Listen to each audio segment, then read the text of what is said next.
السلام عليكم ورحمة الله وبركاته. فيديو جديد وحلقة جديدة، والنهاردة بإذن الله عندنا الحلقة الرابعة من كورس البايثون بإذن الله.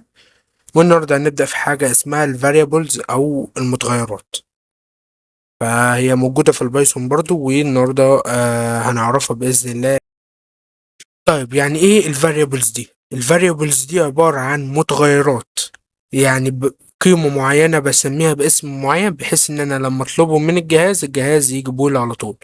يعني أنا مثلا دلوقتي مثلا طيب، فأنا دلوقتي عندي واحد مثلا اسمه محمد، متغير مثلا اسمه محمد، وده الرقم مثلا الرقم القومي بتاعه. فأنا عايز أعرف الرقم القومي بتاعه كام، فأروح رايح مثلا نازل على السطر اللي تحت، وأقول مثلا برنت، ماشي زي كده أهو، وقوسين واكتب برنت محمد.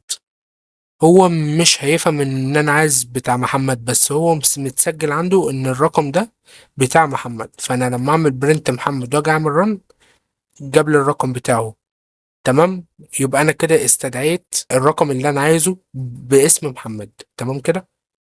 مثلا ممكن يكون الرقم القومي بتاعه بقى اي رقم مهم يخصه يعني. ماشي، فهي دي المتغيرات. فانا دلوقتي هنا لو لاحظتوا انا بكتب ما سبتش مساحات هنا اهو، وانا بكتب المتغير، وهقول لكم ليه دلوقتي. بس قبلها لازم نعرف ايه هي انواع المتغيرات. انواع المتغيرات عندي حاجة اسمها string، ودي عبارة عن تكست. وعندي حاجة اسمها integer، وده متغير عبارة عن ارقام. وفي الفيديوهات اللي بعدها هناخد حاجة اسمها list، وحاجة اسمها bool اللي هي ليها علاقة بtrue او false. والنوع الخامس اسمه dictionary. هنفهم يعني ايه كل ده بإذن الله الفيديوهات الجاية، بس دي أنواع المتغيرات. بإذن الله الفيديو الجاي هناخد منهم نوعين، وهما السترنج والانتجر، وهنفهمهم بالتفصيل الفيديو الجاي بإذن الله. طيب، فأنا دلوقتي عايز أتكلم عن حاجة بقى أهم، اسمها شروط وضوابط التسمية. أنا هنا أهو ليه ما سبتش مسافة؟ لأن الاسم المركب ما ينفعش أسيب فيه مسافة. ماشي، لأن البايثون حساس جدا للمسافات. ماشي، يعني لو في مسافة هتبقى مشكلة. فأنا مثلا دلوقتي اسم مركب زي إيه؟ هكتب مثلا دلوقتي بالإنجليزي كده أحمد، آه محمود مثلا، أو أحمد محمد، مع أحمد محمد، وخدت دي نفسها. ماشي، لو خدت دي نفسها زي كده أهو، ورحت عامل كده أهو، ماشي، وقلت برنت أحمد محمد، خلاص بقى يعني افصل دول مش عايزهم. ماشي، زي ما اتعلمنا طبعا الهوامش في الفيديو اللي فات اهو، انا عملت هامش هو دلوقتي عشان انا مش عايز الاوامر دي دلوقتي. ماشي، بدل ما امسحهم او كده. طيب، انا عندي دلوقتي اهو برنت زي كده، هعمل تاني برنت. طيب، هنضطر ان احنا نكتب احمد محمد هنا اهو تاني كده اهو، وهنعمل رن. طيب، كتب لي هو الرقم بتاعه عادي. طب لو انا سبت مسافة في الاسم المركب ده، بصوا قال لي ان في ايرور اهو. ايه الرقم ده؟ فاول حاجة في الاسم المركب ما ينفعش ان انا اسيب مسافات، ولكن ممكن ان انا احط حاجة. يعني انا ممكن احط كده اهو. طيب، فانا مثلا لو عايز اعمل مسافة ممكن احط مثلا اندرسكور زي كده اهو. بس لازم اجي في البرنت احط اندرسكور زي كده اهو واعمل رن، اهو زي ما انتم شايفين اشتغل عادي. او ان انا اعمل طريقة الكابل كيس، وهي اني احط اول حرف سمول في اول اسم، وتاني اسم الحرف بتاعه كابيتال. ماشي، يعني زي كده انا هعمل دلوقتي كده اهو. ماشي، اول اسم بس بيكون اول حرف فيه سمول، بعد كده اي اسم تاني بيكون اول حرف فيه كابيتال زي كده اهو. تمام، زي كده اهو. ماشي، ممكن اعمل كده اهو برضو، وهيشتغل زي ما انتم شايفين. اشتغل اهو، الرقم ظهر بتاعه. يبقى انا دلوقتي الاسم المركب ما ينفعش اسيب فيه مسافات. ماشي، يا احط ما بين الاسمين اندرسكور، او اسيبهم لازقين في بعض، او ان انا اخلي اول اسم يكون اول حرف بتاعه سمول، وبقيت الاسماء سواء تانية تالتة رابعة خمسة ستة اخلي الحروف بتاعتهم اول حرف فيهم بالذات يكون كابيتال. غير كده ما عملش اي حاجة تانية زي ما عمل.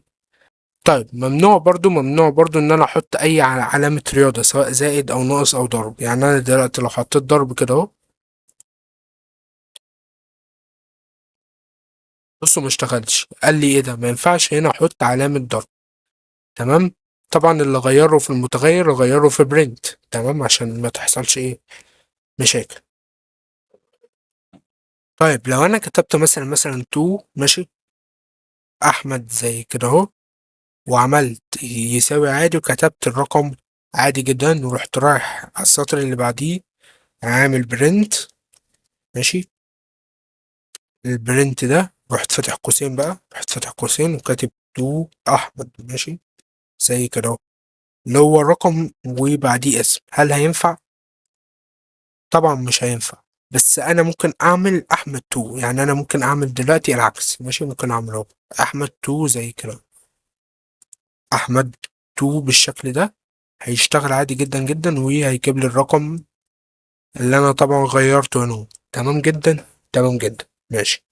يبقى انا كده شروط وضوابط التسمية لغاية دلوقتي: الاسم المركب ما ينفعش فيه مسافات، او وان انا احط اندرسكور ما بين الاسمين المركبين، او زي ما قلت اسيبهم لازقين في بعض، او ان انا اعمل طريقة الكابل كيس اللي هي اول اسم يكون اول حرف بتاعه سمول، وبقية الاسماء اول حرف بتاعهم كابيتال عادي جدا، ماشي. وقلنا ممنوع اي علامة رياضية، وما ينفعش المتغير يبدأ برقم. تمام كده اهو. لازم تكست وممكن بعديه الرقم عادي جدا جدا، يعني لازم اسم عادي وبعد كده ممكن بعديه برقم عادي جدا جدا. طيب ما ينفعش برضو ان انا اعمل اسامي محجوزة، يعني انا مثلا عندي امر اسمه برنت، ما ينفعش اسمي المتغير برنت. يعني انا لو رحت عملت برنت، رحت عامل اهو برنت، ماشي، برنت ازاي برنت يعني، هيشتمني دلوقتي بصوا، اهو شتمني بالفعل. ما ينفعش برضه عشان ده اسم محجوز من الاسامي المحجوزة في البرنامج. البرنامج لو كتبت له الاسم ده هيفهم ان هو ده امر، فما ينفعش تعمل الحركة اللي انا عاملها دي نهائي يعني. طيب، طب لو انا دلوقتي مسمي مثلا حرف واحد اكس كابيتال، ماشي، ورحت رايح ان هو كاتب برنت اكس سمول، هل هينفع؟ لو عملت رن مش هينفع. لازم اسم المتغير اكتبه بالظبط، حتى الحروف الكابيتال والسمول لازم اسم المتغير اكتبه بالظبط بالملي بكل حاجة عشان ما تحصلش مشاكل. تمام، فكده دي الحلقة الرابعة كده خلصت خلاص. بإذن الله الحلقة الخامسة هندخل على حاجة اسمها السترنج والانتجر، اللي هم أول نوعين من أنواع المتغيرات بإذن الله، وهنلخصهم كده ونشرحهم بسهولة بإذن الله. فوصلنا لنهاية الفيديو، أشوفكم بإذن الله في فيديو جديد. سلام.